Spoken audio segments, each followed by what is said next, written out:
A little inside story at Yahoo. We were small, but growing like crazy. We're getting dumped on by birds, but if you Alfred Hitchcock, The Birds. No, you're good. Oh my gosh. Yeah, they're fighting. Oh, cool. You should get that on National Geographic, Mr. Driscoll.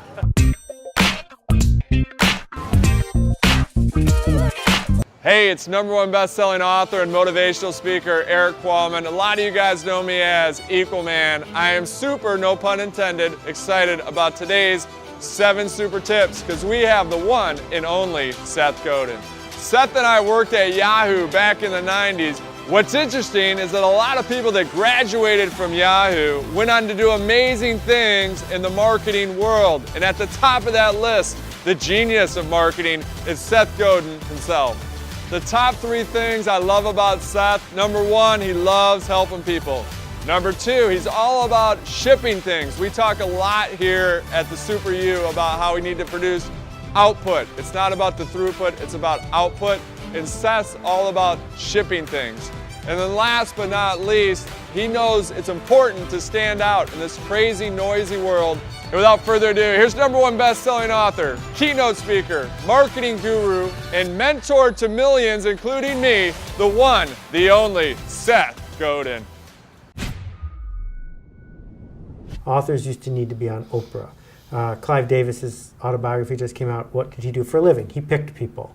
We want to get picked by the local political party. We want to be picked by our boss. We get picked, which authorizes us to do this art. So I'm just waiting for Poetry Magazine to call me. I sent them my stuff 2 weeks ago. I don't know where they are. I'm waiting for this job to come in, right? Yeah. And what happened is that these gatekeepers all at once lost their power.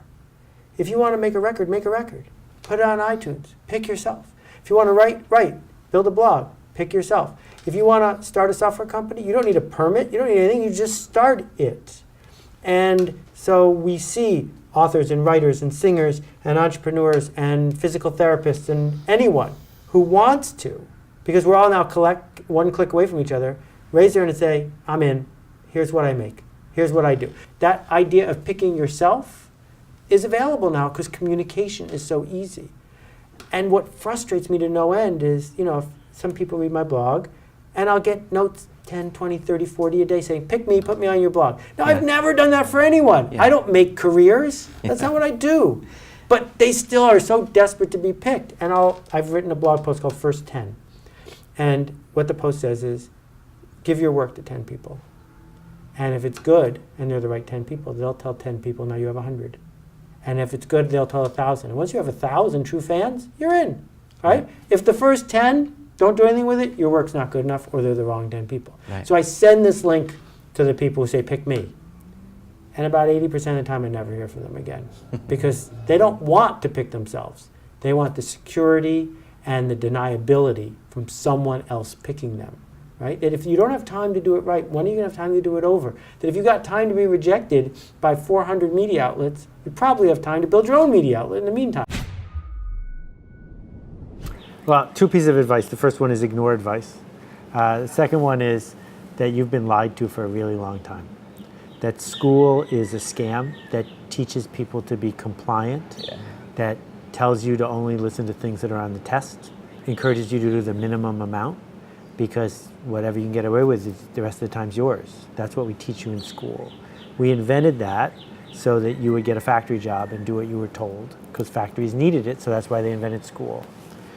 And the brilliant insight that changes everything for people is realizing that responsibility is never given, it's taken. And that if you choose to take responsibility, all these doors open up, and that you get a totally different life in exchange. Because striving for authority, hoping that someone will give you a license to tell other people what to do, that's pretty rare. But if you're willing to take responsibility, then no one can get in your way. The idea of linchpin is that when we walk away from the fact that factory A is better than factory B and that the way you're going to win is by having a more efficient factory, and we have to walk away from that because someone has more robots than you and someone is willing to be cheaper than you, then what do you have? right? Well, what you have is people. And the question is, do you have compliant people?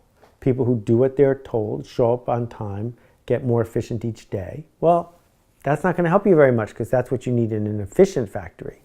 Or do you have caring people, passionate people, connected people?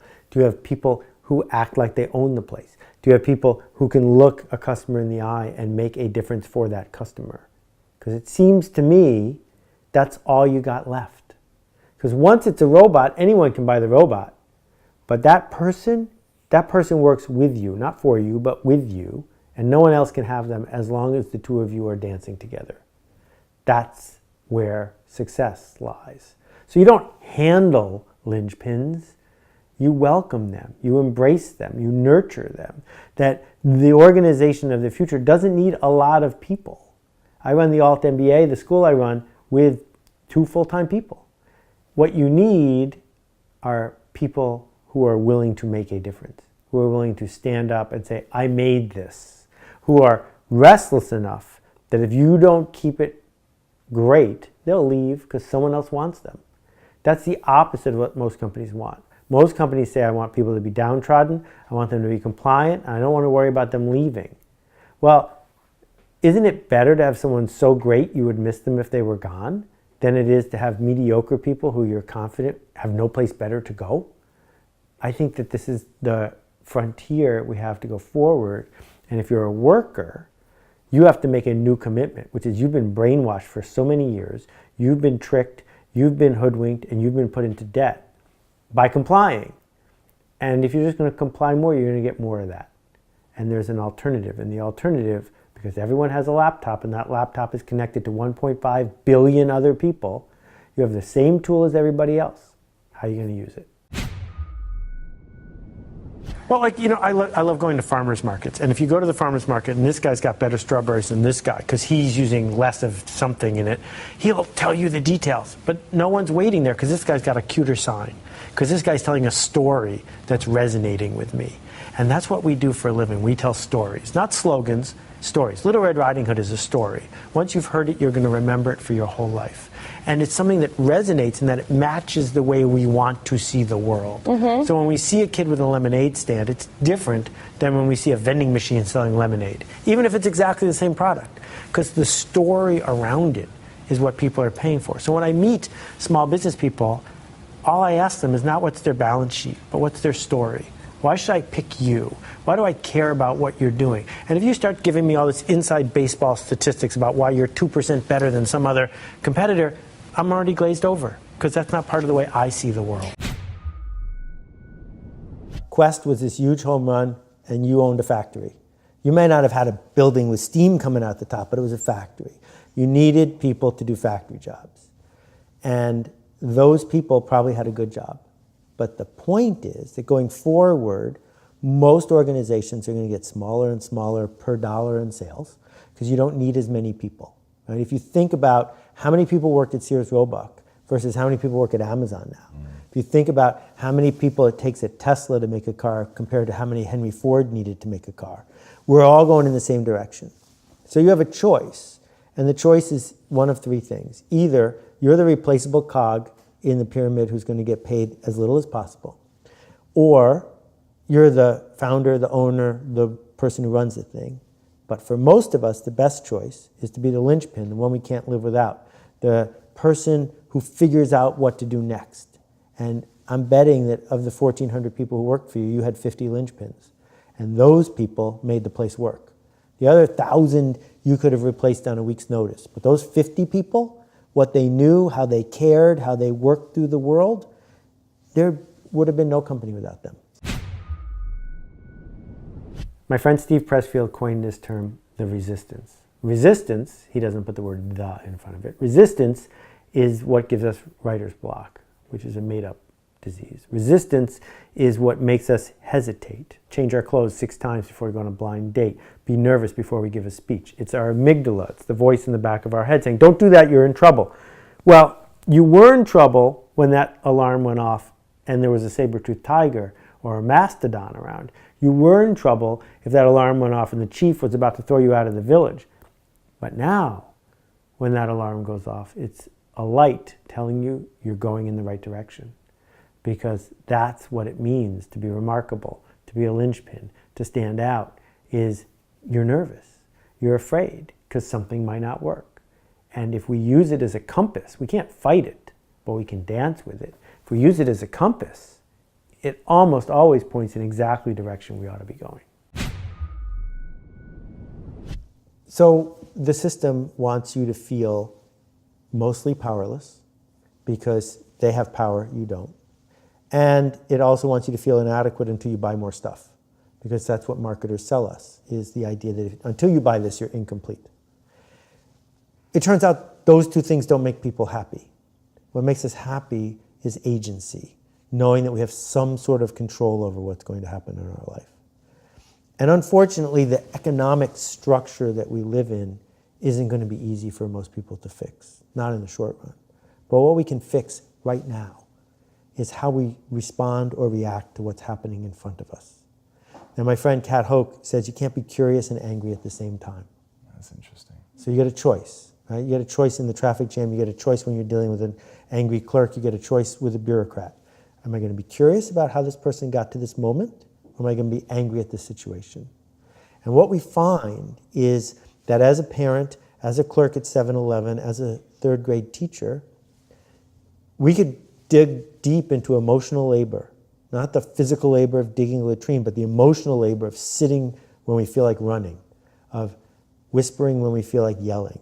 We could dig deep and say, in this moment, I'm going to choose to be the best version of myself and seek possibility. And it turns out that that's a life, that you can build an entire life merely doing that. And then what happens, more often than not, is the world responds by inviting you to play on a bigger stage. So this is not about hustling. I'm not a fan of hustling. I'm a fan of a generous hustle. And the generous hustle says, how can I do things in the world to leave a better trail and to help other people? Not, how do I do things so I get my fair share? Mm-hmm. Because the world doesn't respond well to hustlers. They don't like being hustled. But the world responds really well to people who take responsibility and give away credit. And that boundary there is totally different. And if you work in an organization that can't respect that, there's another one that wants you. That's it for today's 7 super tips with the one and only Seth Godin. If you want to get more super tips in the future, hit the subscribe button below. I'm your host, Erik Qualman. A lot of you know me as Equalman. We also have 2 brand new shows. We have a podcast, so you'll hear Seth on the podcast, and we also have a Super You show. And all of these tools and shows are designed to unlock and unleash your inner superpower. And for all you superheroes out there, and that's all of you, remember, it's not what you take from the world, it's what you leave behind. On today's show, we have Seth Godin. Now, Seth and I worked at Yahoo back when Yahoo was cool. Now, what's interesting is a lot of people that graduated from Yahoo went on. And without further ado, here is #1 best-selling author, keynote speaker, marketing guru, and mentor. And without further ado, here's #1 best-selling author, keynote speaker, marketing guru, keynote, no. And without further ado, here's #1 best-selling author, keynote speaker, marketing guru, and I had it. I was like at the finish line.